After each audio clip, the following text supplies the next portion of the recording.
Allez, tu peux nous mettre la photo de mon petit chat, hein? Ce n'est pas celui que j'ai à la maison, je vous rassure. Hein? Des fois, quand on a du mal à recevoir quelqu'un, quelquefois, qui ne veut pas venir nous voir à la maison, on dit, écoute, n'aie pas peur de venir chez moi, je n'ai pas un lion à la maison. Hein? C'est une expression qu'on emploie souvent. Et ce matin, j'aimerais vous parler de quelque chose d'important dans la vie chrétienne qui fait défaut quelquefois. On n'a pas toujours saisi ce à quoi nous sommes appelés. Et ce matin, j'aimerais, puisqu'on va vers quelque chose qui ressemble à un tournant pour notre Église, il y en a eu plusieurs, et puis béni soit Dieu pour tous les tournants que l'Église de Doni a connus en son temps. Mais on sait une chose, c'est que l'œuvre de Dieu n'avance pas dans nos vies, dans l'Église, dans le monde, n'avance pas sans combat. C'est quelque chose qui est tout à fait normal. Et puis, le Seigneur ne nous a pas caché cette réalité. Je voudrais laisser ce passage pour que vous vous en rappeliez, vous le connaissez dans l'épître de Pierre.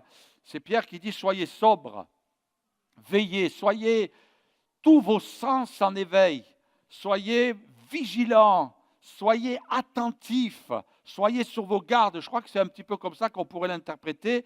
Votre adversaire, hein, le diable rôde comme un lion rugissant, cherchant qui il dévorera. Mais gloire à Dieu, même si ça semble terrifiant ce que nous venons de lire, il est écrit « Résistez-lui, amen, avec une foi ferme, sachant que les mêmes souffrances sont imposées à vos frères dans le monde. » Résistez-lui avec une foi ferme. Alléluia. Résistez-lui avec une foi ferme. Il y a une possibilité pour nous de ne pas se laisser entraîner dans la défaite. Le lion, tout à l'heure, on l'a vu en photo. Rien que sa photo, ça donne des frissons des fois, n'est-ce pas? C'est impressionnant. Alors pour vous, j'ai essayé de réfléchir un petit peu aussi à ce lion. Pourquoi le lion? Quelle place occupe-t-il dans la Bible? Qu'est-ce que Dieu veut nous dire au travers de ce symbole, de ce qu'il représente? Il n'est pas question d'aller tuer tous les lions sur la terre, c'est simplement une image, on est d'accord. Le Seigneur nous invite à cette image. Et on s'aperçoit que dans le Nouveau Testament, parce que c'est la base de notre doctrine, le Nouveau Testament, on est encouragé à cette réalité. La vie chrétienne, ce n'est pas de l'illusion, ce n'est pas le tapis de rose, ce n'est pas être porté par des anges, c'est aussi être jeté dans le cœur du combat. Et Paul en parle et il dit, il appelle ce combat le combat contre ce lion rugissant qui cherche et qui cherche qui il pourra dévorer. Waouh, ça fait frémir. Paul dit, c'est un bon combat. Et littéralement, c'est un combat utile.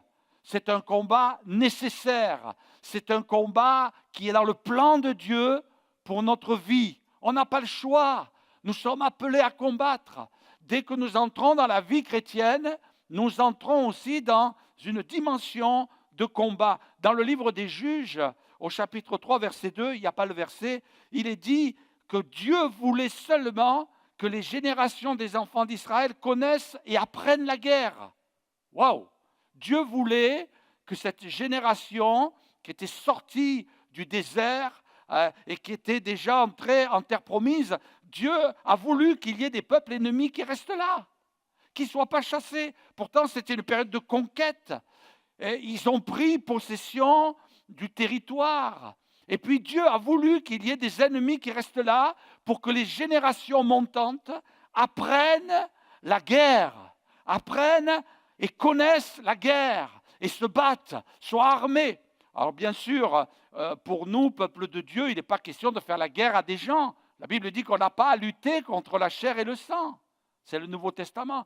C'est un combat spirituel contre les puissances des ténèbres, les puissances invisibles que nous ne percevons pas, qui sont là, mais que nous devons veiller et puis être prêts à combattre. Quelqu'un disait, il n'y a pas de victoire sans combat, pas de témoignage sans épreuve, et pas de miracle sans circonstances impossibles. Il n'y a pas de victoire sans combat. Je crois qu'on est habitué, et puis on n'a pas tort, mais ce n'est pas seulement ça, à prier en disant « Notre Père qui es aux cieux, que ton nom soit sanctifié ». C'est tout mignon tout ça. C'est vrai, c'est biblique. Donne-nous aujourd'hui notre pain quotidien. C'est une prière qui est merveilleuse. Seigneur, c'est tout tourné vers moi. C'est moi, donne-moi. Mais la Bible me dit qu'il y a aussi une dimension qui va dépasser la prière que je vais formuler comme ça pour juste louer, pour bénir, pour prier, pour mes besoins personnels. Il y a un moment où il faut que j'entre dans une autre phase. Et la Bible appelle ça le combat de la foi. Et quelquefois, ça peut nous surprendre, mais c'est une réalité. Dieu, il nous trouve un peu trop tranquilles. Il nous trouve un petit peu trop paisibles, là, installés dans nos petites chaussures et peut-être même dans notre petit lit douillet. Et le Seigneur, il dit, bon, il faut que j'envoie là un petit moment difficile pour le secouer. Parce qu'il s'est un peu relâché, là. Hein? Il est devenu un petit peu trop pantouflard. Non, il n'y en a pas ici des pantouflards. Ouais. Quelqu'un un jour lisait la Bible et il ne lisait pas très bien. Et il est tombé sur un passage où il est dit qu'il y avait des pharisiens qui étaient venus voir Jésus et il avait oublié le H, il avait aspiré. Et il disait un jour, les Parisiens sont venus voir Jésus. Alors les gens ont dit, bon, il ne sait pas très bien lire, et puis il a relevé la tête, il a dit, vous avez vu, à cette époque-là, il existait déjà des Parisiens. Donc les Parisiens, ça existait à l'époque de Jésus. Bon, ça va, vous ne m'en voulez pas. Quand je vois vos visages, je n'ai pas l'impression qu'il y ait beaucoup de Parisiens de souche ici. Hein. Bon, dans le sud, ce n'est pas mieux. Hein. Vous avez vu, ils manifestent là, en Corse. Hein. C'est que c'est important pour sortir des Corses de chez eux, pour les mettre dans la rue. Ils veulent que tous les prisonniers aillent en Corse. Vous savez pourquoi? Parce qu'après, ils vont faire une journée porte ouverte en prison. Eh oui, ils sont malins, ces Corses. Or, finalement, c'était juste pour vous détendre. Il y a des combats dans la vie chrétienne. Et Dieu nous appelle à les vivre. Et quelquefois, on s'est installé dans notre petite vie confortable. Et le Seigneur veut nous amener plus loin. Parce qu'on est appelé à être des gens courageux. Le courage s'apprend. Le courage, c'est dépasser ses peurs. C'est surmonter ses craintes.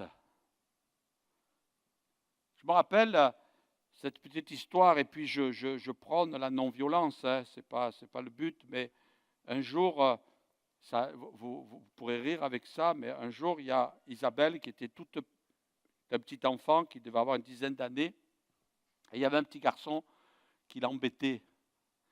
Et elle avait peur de ce petit garçon. Et chaque fois, dans la cour de récréation, il venait la taquiner, il lui faisait peur, waouh, et puis elle partait en courant. Et puis un jour, elle a fini par dire à son papa, papa, il y a un petit garçon, il me fait peur à l'école. Et le papa lui a dit, écoute, moi je vais te donner un conseil, tu lui donnes un gros coup de pied dans les tibias, et puis tu pars en courant. Et tu verras, il va te laisser tranquille. Et un jour, elle est arrivée à la maison. Qu'est-ce qui t'arrive? Tu es bien joyeuse, Isabelle. Ça y est, je lui ai mis un coup de pied dans les tibias. Elle était toute contente. Et puis, son ennemi redoutable, eh bien, c'était fini. Il a laissé tranquille. Bon, laisser les tibias des autres, c'était juste une petite illustration. Ne commencez pas à attaquer les tibias à la sortie du culte, parce qu'après, je vais avoir des séances de prière très importantes avec onction d'huile à la pluie. Hein. Dans tous les cas, quelquefois, il y a des peurs. Mais des peurs, quelquefois, qu'on imagine. C'est dans notre tête. Et l'ennemi fera tout pour que ces peurs s'installent. Et la Bible nous apporte ce passage dans les Proverbes. Le paresseux dit, il y a un lion dehors, je serai tué dans les rues. Alors, on comprend, il est tellement paresseux qu'il trouve des prétextes. Ils trouvent des prétextes. Dans un autre passage des Proverbes, il est écrit, il y a un lion sur le chemin, il y a un lion dans les rues. Et là, il imagine, et c'est une occasion pour lui de dire, ce paresseux, de dire, je reste à la maison, je fais rien. Et quelquefois, on aurait tendance à dire, non, non, dans la vie chrétienne, oh, j'ai pas envie que ça soit bousculé. Ça va tellement, c'est tellement difficile aujourd'hui. C'est tellement dur la vie. Il y a tellement des problèmes. Qu'est-ce que je vais m'en rajouter dessus? Qu'est-ce que je vais prendre des fardeaux supplémentaires? Avoir des soucis pour l'œuvre de Dieu, avoir des soucis pour combattre, prendre les soucis de mes frères et sœurs, c'est pas dans ma programmation, c'est pas installé dans ma tête, j'en ai assez comme ça, je sature. Peut-être ça vous est déjà arrivé, moi ça m'est arrivé, il y a des moments où j'ai saturé. J'avais plus envie d'entendre les gens me dire j'ai un problème. J'en avais tellement sur mes épaules, des problèmes familiaux, des problèmes de ministère, des problèmes d'église. C'était tellement lourd, j'en avais tellement une masse sur mes épaules que je me disais, j'en peux plus, j'avais envie de... Bon, rassurez-vous, hein, ça ne s'est pas passé ici. Hein. Ça va, vous êtes rassurés? Ça s'est passé dans une autre église. Hein. Mais j'avais envie de dire aux gens, mais ça c'est le passé, hein, soyez rassurés, m'en voulez pas. Hein, mais taisez-vous. Hey, gère tes problèmes, je les mis à gérer. Il y a des moments, c'est vrai, on est saturé. Et je le comprends. Des moments où on est surbooké, on n'en peut plus. Et même les gens, on emploie cette expression, il est en burn-out. Il est cramé, quoi. Il est complètement cramé. Et il n'en peut plus, il est arrivé à saturation. Et là, on demande qu'une chose, c'est de s'isoler. Amen? Non, il n'y a pas d'amen. On demande à partir sur une île où il y a juste un petit palmier. Vous voyez, l'île qu'on définit du sable, un palmier, et plus personne autour. On ne supporte plus rien, on a envie de s'enfermer. Mais la Bible nous dit une chose, c'est que nos forces, elles augmentent pendant la marche. C'est un principe biblique. Ce n'est pas en s'isolant, ce n'est pas en se renfermant, ce n'est pas en disant « moi, j'ai mes problèmes, j'en ai assez, j'en peux plus, je vis du harcèlement au travail, j'ai des soucis familiaux et j'ai besoin de soutien, j'ai besoin d'aide. » Mais la Bible me dit une chose, c'est que mes forces, elles se renouvellent pendant que je marche, jamais pendant l'arrêt. La Bible me dit que Dieu, eh bien, il arrose celui qui arrose. La Bible me dit que Dieu donne de la semence au semeur. Donc, Dieu nous appelle à l'activité, pas à l'activisme, mais à l'activité spirituelle. Tu ne peux pas vivre ta vie chrétienne en étant installé dans ta petite vie, avec tes petits problèmes, des fois gros problèmes. Non, c'est une illusion, c'est une tromperie du diable. Tu ne peux pas dire, oh, moi je ne sors plus, je ne bouge plus, je reste chez moi, je viens juste au culte, et puis c'est suffisant. Pasteur, contente-toi de ça, c'est à prendre ou à... C'est vous qui le dites. Oui. Et quand je lis la Bible me dit, le Seigneur me dit que le diable c'est un lion, et la Bible me dit que moi, je suis une brebis. Est-ce que j'ai la tête d'une brebis? Un jour, j'étais dans un centre de vacances, j'étais responsable et puis prédicateur aussi. Et puis, j'avais une tenue de centre de vacances. Détendu, jean, basket. Et j'avais un débardeur. Et à un moment donné, il y a un ado qui vient, il me croise. Il me dit, t'es pasteur, toi? Je dis oui. Je ne sais pas, peut-être il regardait trop la petite maison dans la prairie. Isabelle, quand elle regarde la petite maison dans la prairie, elle me dit, t'as vraiment pas l'allure de ce gars-là, du pasteur. Et l'ado, il passe, il me dit, t'es pasteur, toi? Je dis oui. Il me dit, t'as vraiment pas le look. T'as vraiment pas la tête d'un pasteur. Et c'est pour ça que ce matin, je vous dis, peut-être que on se dit, est-ce que tu as la tête d'une brebis? Mais la Bible dit que nous sommes des brebis du Seigneur. Et puis, j'ai essayé de faire quelques petites recherches rapide, hein, et j'ai fait un comparatif entre une brebis et un lion. D'accord? Le lion, il peut peser jusqu'à 250 kilos. Ouais, vous ne le prendrez pas sur vos genoux pour le caresser. Hein? La brebis, elle peut aller jusqu'à, quand elle est bien engraissée, jusqu'à 100 kilos. La taille, 2,50 m un lion, une brebis, elle peut aller jusqu'à 1,50 m. Et puis, la hauteur que peut sauter un lion, 3,70 m, la brebis, 1,50 m. Celle qui a le plus entraîné aux Jeux Olympiques. Hein. La longueur, bon, je n'ai pas trouvé la brebis, elle ne doit pas sauter, même si on dit saute-mouton. Mais le lion, il peut sauter jusqu'à 11 mètres de long. Voyez? La vitesse de course, 60 km/h. La brebis, 24 km/h. D'accord? Le lion, son territoire peut s'étendre jusqu'à 500 km². Il marque son territoire par ses déjections et même par ses pattes. Il laisse des empreintes et des odeurs au travers de ses pattes, c'est une particularité. Et il marque son territoire jusqu'à 500 km². Impressionnant, hein? La brebis, elle vit dans un enclos. D'accord? On comprend qu'elle n'est pas trop habituée. Le cri du lion, le rugissement ou le grognement peut être entendu jusqu'à 8 km à la ronde. Bon, la brebis, je n'ai pas trouvé les décibels, j'ai cherché. Si vous trouvez, donnez-les-moi. Hein? Elle bêle. Et puis même le bêlement, on se demande d'où elle sort ça. L'alimentation, le lion, c'est un carnivore. D'accord? Mauvais temps pour la brebis. Et la brebis, c'est un herbivore. Et en plus, on sait qu'un lion peut mettre à terre des proies pouvant faire plusieurs fois leur propre taille. J'ai même lu que d'un seul coup de patte, il peut rompre des organes et même casser des os avec c'est un bloc de muscle, c'est du muscle ambulant. Donc quand la Bible compare le diable au lion et quand la Bible me dit que moi je suis une brebis, ben ouais, tu peux dire à ton voisin, même si tu n'as pas la tête, tu es une brebis. Bon, invite-le à pas trop bêler pendant le culte. Mais dans tous les cas, le rapport de force n'est pas le même. La particularité de la brebis, c'est qu'elle a une santé particulièrement fragile. Particulièrement fragile.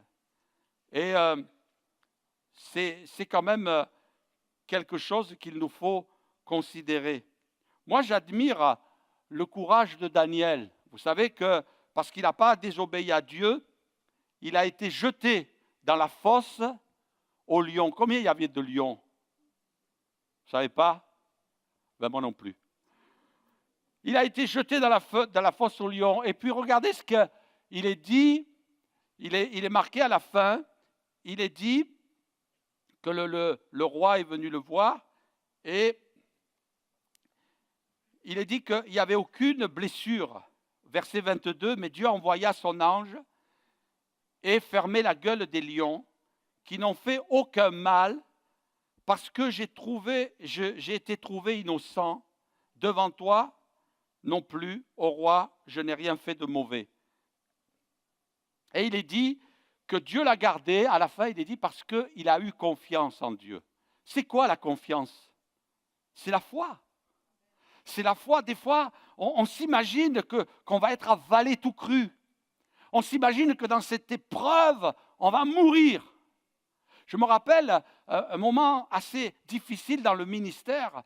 C'était presque audible d'entendre l'ennemi, cette fois, t'es mort. T'es mort. Et puis, on est là pris dans un instant de panique et dire, oui, c'est vrai, cette fois-ci, c'est fini pour toi. Tu ne vas pas te relever, tu ne vas pas te rétablir, parce que l'ennemi, là, il est griffe devant, il t'a sauté dessus, et puis la brebis du Seigneur, elle a été aplatie, il ne reste plus rien, même plus la laine. Tellement, il y a un acharnement. Tu ne sais pas pourquoi, tu as l'impression qu'il y a un acharnement.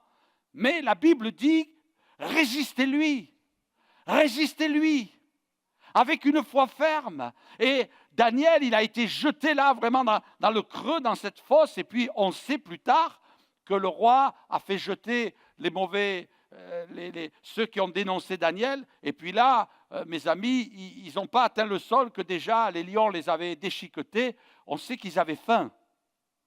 Mais quand bien même l'ennemi a faim de te détruire, Même si l'ennemi s'est acharné sur toi, mets ta confiance en Dieu. Parce que tu es une brebis du Seigneur. Et c'est vrai que la parole de Dieu nous invite à cela. La Bible dit, nous savons que quiconque est né de Dieu ne pratique pas le péché, mais celui qui est né de Dieu se garde lui-même, et le malin ne le touche pas.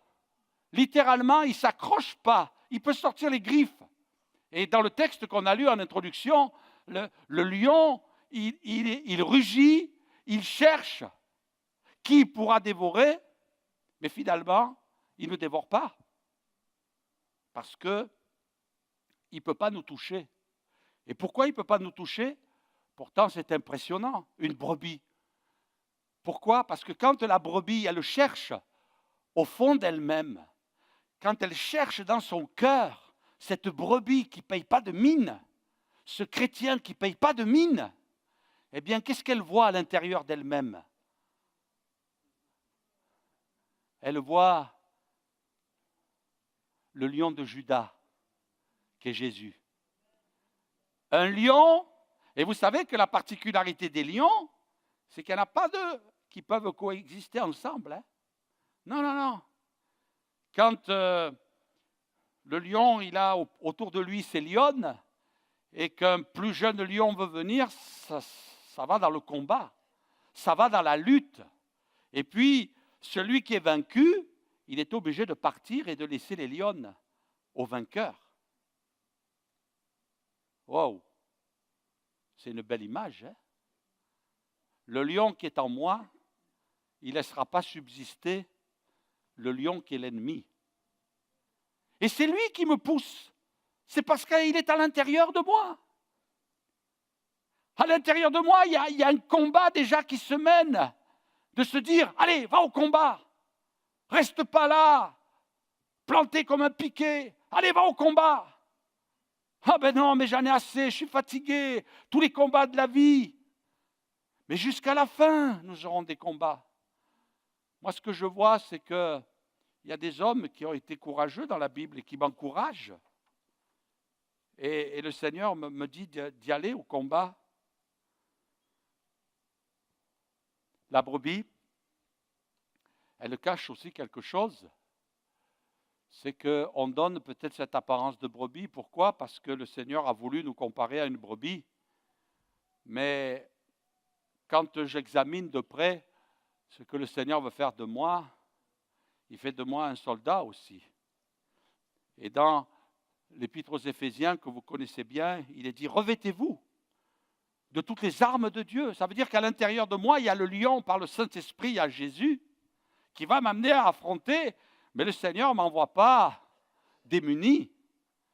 Il ne me dit pas, bon, ben laisse le lion qui est à l'intérieur de toi rugir et combattre. Non, non, il te dit, il est à l'intérieur de toi et il fait de toi un soldat, un guerrier et pas un mercenaire, un vrai combattant. Et le plus petit chrétien peut aller au combat parce qu'il n'est pas dit qu'il y a des catégories qui peuvent aller au combat et que d'autres restent en arrière. Vous savez, il y avait une particularité en Israël. Quand on commençait à mettre en place les soldats et qu'on allait affronter la guerre, il fallait qu'il y ait des critères. Si quelqu'un venait de bâtir sa maison, ben, il pouvait être exempté pendant un temps. Si quelqu'un venait de se marier, ben, il fallait qu'il aille vers son épouse pendant quelque temps et qu'il puisse jouir de la vie qui lui était offerte. Mais il y avait une troisième catégorie qui pouvait rentrer chez lui. Par contre, lui, on ne lui disait jamais de revenir. Celui qui avait acheté une maison, après avoir profité de la maison, il pouvait plus tard devenir un guerrier et aller à la guerre. Celui qui venait de se marier, une fois qu'il avait passé la période de noces, vécu quelques mois avec son épouse, il pouvait aller à la guerre. Mais il y en avait une autre catégorie, la troisième, qui, elle, c'était terminé. C'était les peureux. Si quelqu'un a peur, qu'il rentre chez lui. Parce que quelqu'un qui a peur, il fait peur aux autres.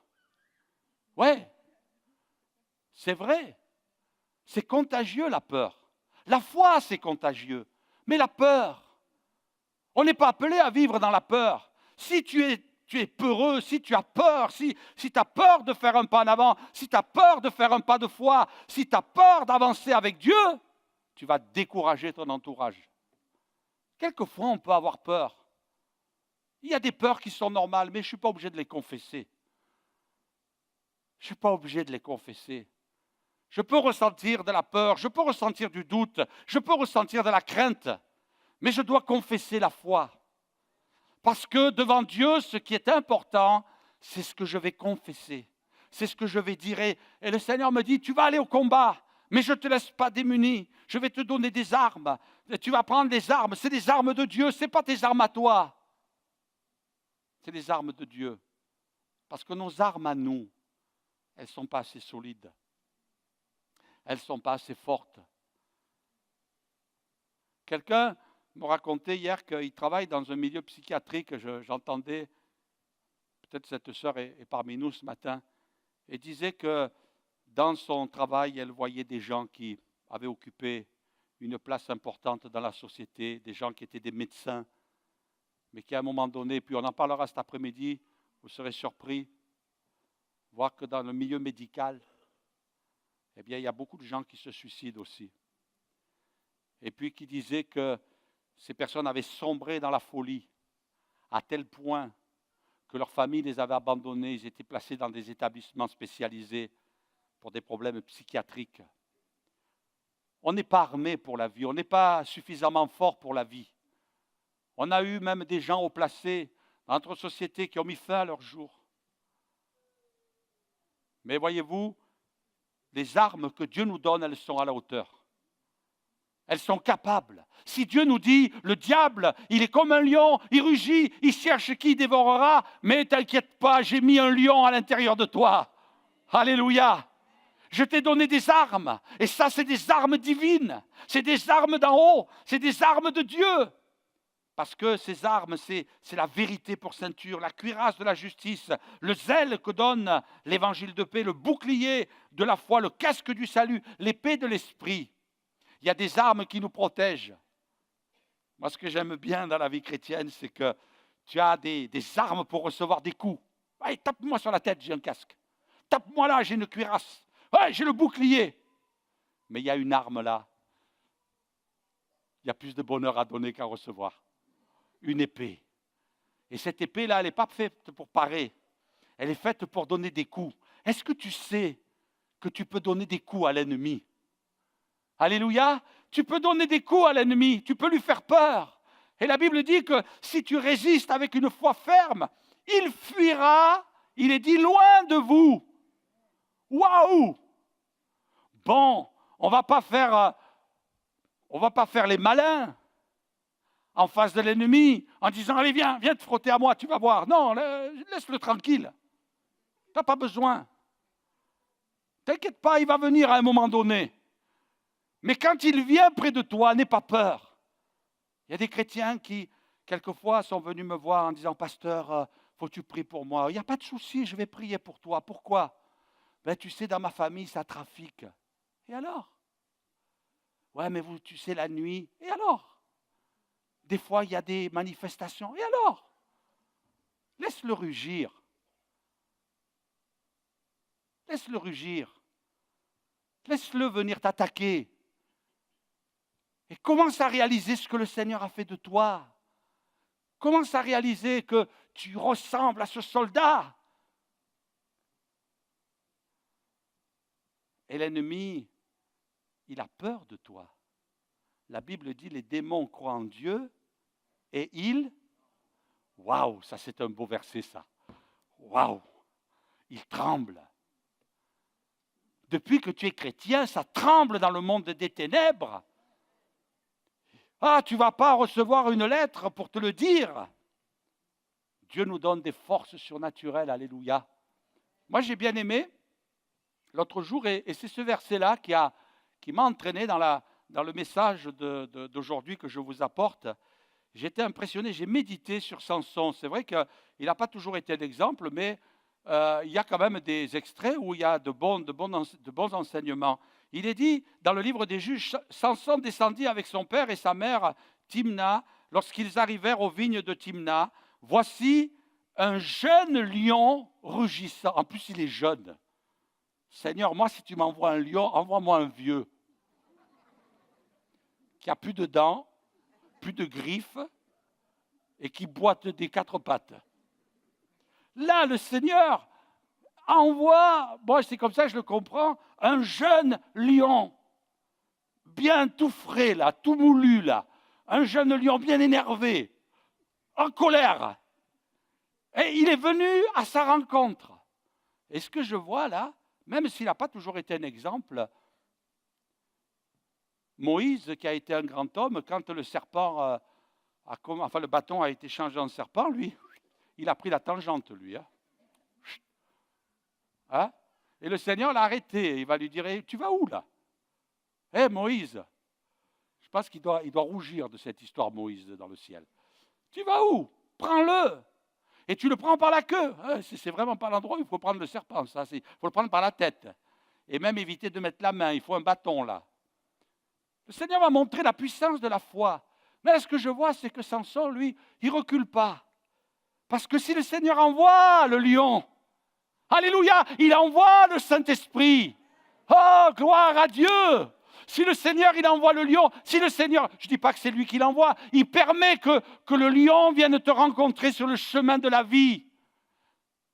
Le Seigneur le permet. Tout était sous le contrôle de Dieu. Et même, ça vient corroborer ce que je disais tout à l'heure. Le Seigneur a voulu qu'ils apprennent la guerre.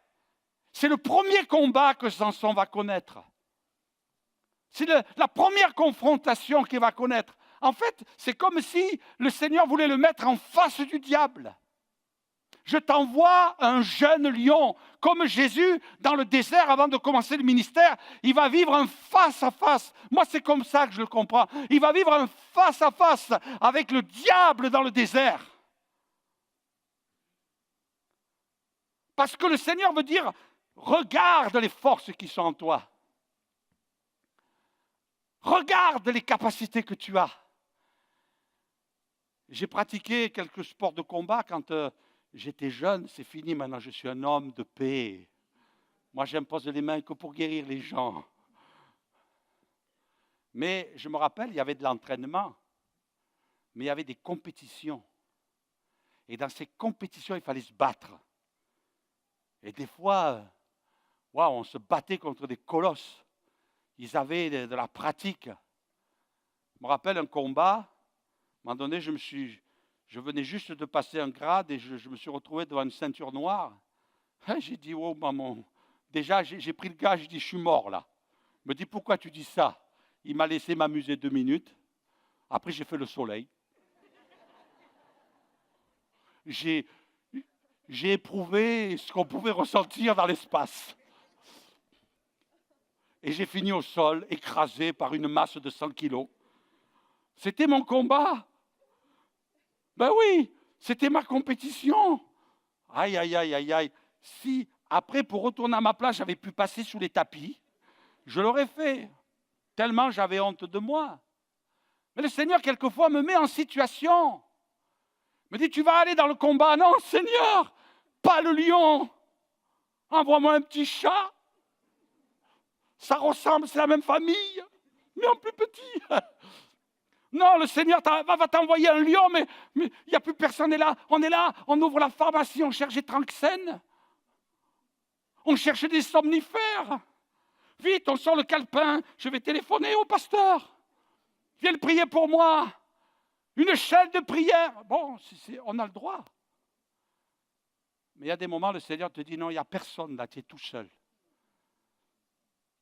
Je ne sais pas si ça vous est arrivé. Moi, j'aurais aimé avoir des appuis. Mais il y a des moments, je me suis tourné à droite, à gauche, et puis j'ai trouvé personne. Et puis même des êtres proches qu'on aime, une épouse, un époux, on n'ose pas, on ne veut pas l'accabler. Et tu sens dans ton cœur que le Seigneur te dit, tu vas t'enfermer dans ta chambre là, et tu te bats au nom de Jésus. Et tu entres dans le combat. Et tu montres du courage. Et puis, Samson, il y a eu ce jeune lion. Mais Dieu, il n'a pas laissé en disant, allez, vas-y au combat. Allez, tu vas te prendre quelques coups de griffe. Et puis, Waouh! C'est terrible. Moi, quand j'ai fait mes recherches, je suis allé sur Internet et puis j'ai même regardé des vidéos de lions. Waouh, ça faisait peur. Qui, même dans un cirque avec des dresseurs, s'attaquaient aux dresseurs. Bon, n'allez pas, si vous le faites, ne mettez pas vos enfants à côté. Hein. Regardez-le tout seul en adulte. Mais c'est impressionnant de voir des gens qui travaillent dans ce milieu être attaqués par un lion. Et puis, ça fait peur, ça fait peur. C'est des choses qui existent, mais Dieu a envoyé l'Esprit. Et sans avoir rien à la main, il est dit qu'il a déchiré le lion comme on déchire un chevreau. Même déjà un chevreau, je n'y arriverai pas. Et il ne dit point à son père et à sa mère ce qu'il a fait. Et plus loin, il est écrit qu'il s'est servi d'une énigme. Vous savez, quand il est repassé au retour, il a trouvé dans le corps du lion, il a trouvé du miel. Et là, il va sortir cette énigme et il dira de celui qui mange est sorti ce qui se mange et de celui qui est fort est sorti du doux. Moi, je comprends au travers de cette parole qui est plus qu'une énigme, qui est une parole de Dieu, c'est que celui qui mange, celui qui a tendance à manger les autres, eh bien, et finalement, eh bien, celui qui mange est sorti ce qui se mange. Ça veut dire que le combat, c'est une nourriture. Le lion, c'est une expérience, ce que Dieu veut dans ma vie. Je ne sais pas si en ce moment, sur ton chemin, il y a un lion. Je ne sais pas si dans ta vie, tu vis un passage où il y a un lion. Mais le Seigneur te dit, ne pars pas, ne recule pas. Tu vas te battre. Et en te battant, tu vas découvrir qu'il y a une nourriture spirituelle nécessaire, indispensable. Vous savez, cette petite fille qui est allée voir son papa en disant « Papa, mon papillon, il ne vole pas. » Et le papa dit « Mais comment ça se fait qu'il ne vole pas? Qu'est-ce que tu as fait ?»« Ben, tu sais, papa, il y avait une chenille là dans sa chrysalide. Et puis, elle était en train de donner naissance, enfin du moins, sortait de cette chrysalide, sortait le papillon. La chenille qui se transforme en papillon. Et j'ai vu que c'était tellement long, c'était tellement difficile. J'ai pris la chrysalide, je l'ai coupée et j'ai aidé le papillon à sortir. Mais mon papillon ne vole pas. Et le papa a expliqué à la petite fille, papa était un spécialiste. Il a dit, vois-tu, dans cette naissance, il est nécessaire que le papillon souffre et sorte de la chrysalide dans la souffrance. Parce qu'en sortant de la chrysalide dans la souffrance, il injecte de sang toutes ses ailes. Mais s'il ne fait pas cet effort, le sang ne va pas dans les ailes et il ne volera jamais. Et je crois que c'est une image aussi de ce que Dieu veut. Il veut des combats, il veut des combats qui ressemblent à des naissances dans la douleur, dans la souffrance. Mais il va sortir de nous, mes frères et sœurs. Il va sortir un gars, il va sortir une fille, il va sortir un homme, une femme, qui vont être un véritable guerrier. Et c'est dans la souffrance que tu vas faire naître le guerrier. De la brebis, tu vas devenir un guerrier. De la brebis, tu vas faire sortir le lion qui est à l'intérieur de toi. Et ça ne plaît pas à l'ennemi. L'ennemi a peur. L'ennemi est là dans la crainte. Il veut te dire, oh, mais toi, tu es une brebis, tu ne vas rien faire devant moi. Tu n'as pas à avoir peur. Plus tu as peur, et plus tu fais son plan. Et c'est ça la foi. La foi, c'est réaliser que il y a des moments, le Seigneur m'envoie le lion comme il a fait pour Samson. Mais en même temps, il m'envoie la puissance. Alléluia. Tu n'as pas à avoir peur. Toi, ton bêlement, il porte à 10 mètres. Le rugissement du lion à 8 kilomètres. Mais toi, ton bêlement, c'est un bêlement de foi qui entre dans le ciel. Et Dieu te donne la force. Dieu nous appelle je termine, à une foi ferme. La Bible dit que le voleur ne vient que pour dérober, égorger, détruire. Mais moi, dira Jésus, je suis venu afin que les brebis aient la vie et qu'elle l'ait en abondance. Et cette vie, c'est une vie où je vais combattre. Vous connaissez l'histoire de David. David quand il a dû aller combattre Goliath, Goliath, les géants étaient comparés à des lions souvent dans la Bible. Enfin, du moins à l'époque de David. On parle de ces gens qui ressemblaient à des lions. Mais Dieu l'avait formé, David. Quand on lui a dit, mais tu veux un petit berger comme toi, là, tu es toujours avec tes moutons, tu caresses tes moutons, en plus tu es un petit peu romantique, là, avec ta harpe, tu fais des cantiques, là, sous les étoiles, il n'y a que tes brebis qui apprécient. Et puis tu vas aller combattre Goliath. Mais il y avait un petit côté de la vie de David que personne ne connaissait. Ni ses frères, ni son père, ni personne. Personne ne savait ce côté qui cachait à l'intérieur de lui. Ou du moins, Dieu permettait qu'il vive ces choses. Et quelquefois, on a l'impression que, ouais, il ne va pas faire grand-chose, il n'y a pas beaucoup d'éclat. Mais déjà, il y a de l'expérience. Et c'est inévitable.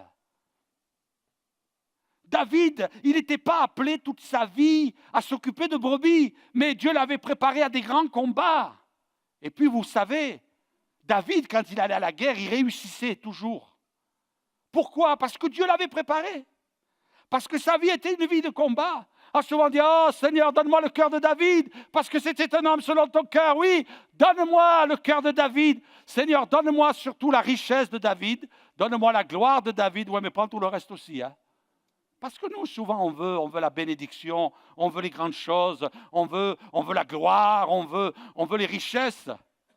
Mais il est dit, quand il y avait un lion, hein, vous lisez avec moi verset 34, quand il y avait un lion ou un ours qui venait enlever une brebis du troupeau, je courais après lui, après tout, une brebis de plus ou une brebis de moins.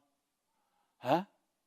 Je courais, je le frappais, et j'arrachais la brebis de sa gueule, et s'il se dressait contre moi, je le saisissais à la gorge, par la gorge, je le frappais, et je le tuais. C'est ainsi que ton serviteur a terrassé le lion et l'ours, et il en sera du Philistin, de cet incirconcis comme l'un d'eux, car il a insulté l'armée du Dieu vivant.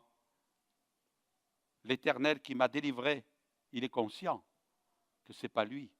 L'Éternel qui m'a délivré de la griffe du lion et de la patte de l'ours, me délivrera aussi de la main de ce Philistin. Et Saül lui a dit, va. Moi, j'ai envie de rajouter à la mort, parce qu'il n'y croyait pas. Mais le Seigneur est celui qui a donné la victoire. Et je crois que David est l'image de ce que Dieu nous a appelés à être. Et laissez-moi ce verset pour vous aussi, je vous le laisse. Soyez sobres, votre adversaire, le diable rôde comme un lion rugissant, cherchant qu'il dévorera. Résistez-lui avec une foi ferme. Sachant que c'est le plan de Dieu pour tous les chrétiens du monde, que ce sont des souffrances que vos frères et sœurs dans le monde vivent. Quelqu'un disait, et j'ai toujours gardé cette parole, le diable a plus peur d'un chrétien à genoux que d'un prédicateur debout. Ouais. Peut-être que toi tu penses l'inverse, mais je suis convaincu pour ma part que c'est faux. Dieu nous appelle à être à genoux. Il y a des moments, Dieu nous dit, tu vas arrêter ta petite prière. Je me rappelle, j'avais 17 ans, j'étais en formation dans un centre de vacances. Pour ceux qui ont peut-être connu l'époque des parents Le Filâtre, qui ont fait Embrun, qui ont fait Gap. Et je me rappelle qu'on était en formation et à un moment donné, on termine la soirée avec un temps de prière. Et puis là, c'était Madame Le Filâtre, la grand-mère, qui est décédée maintenant et qui était là en train de conduire ce temps de prière. Elle disait, arrêtez votre prière religieuse là. Et puis on était tous là, on ne comprenait pas, on était jeunes convertis. Elle disait, vous allez prier maintenant en disant tu au Seigneur. Tu vas le tutoyer, tu arrêtes de dire nous, Seigneur, on est heureux d'être là ensemble dans ta présence, on se sent tellement bien. C'est des prières, ça, quelquefois, qui sont des récitations. Et vous allez entrer dans le combat. Et à un moment donné, on est entré dans le combat, il y a eu la visitation du Saint-Esprit. Et je crois que Dieu nous attend sur ce terrain. Et il nous appelle tous à entrer dans ce terrain de combat. Il est passé où ton cœur de combattant? Ce n'est pas un reproche. C'est juste pour t'interpeller ce matin. Il est passé où ton cœur de combattant? C'est quand la dernière fois que tu as mené une prière de combat? Quand tu étais jeune converti, et maintenant tu t'es installé dans une vie religieuse, et là tu baignes dans cette vie religieuse. Seigneur dit, tu vas sortir parce que tu ressembles au paresseux qui ne veut pas aller entreprendre, aller vers quelque chose de nouveau. C'est tellement pénible d'aller vers des choses nouvelles, c'est tellement pénible de travailler. Toute la semaine on travaille, et puis on nous demande encore de nous investir. Mais non, on préfère rester silencieux chez nous, dans nos petites pantoufles. Mais le Seigneur m'appelle au combat, et je dois répondre. Il y a des moments où le Seigneur nous dit, tu vas te battre.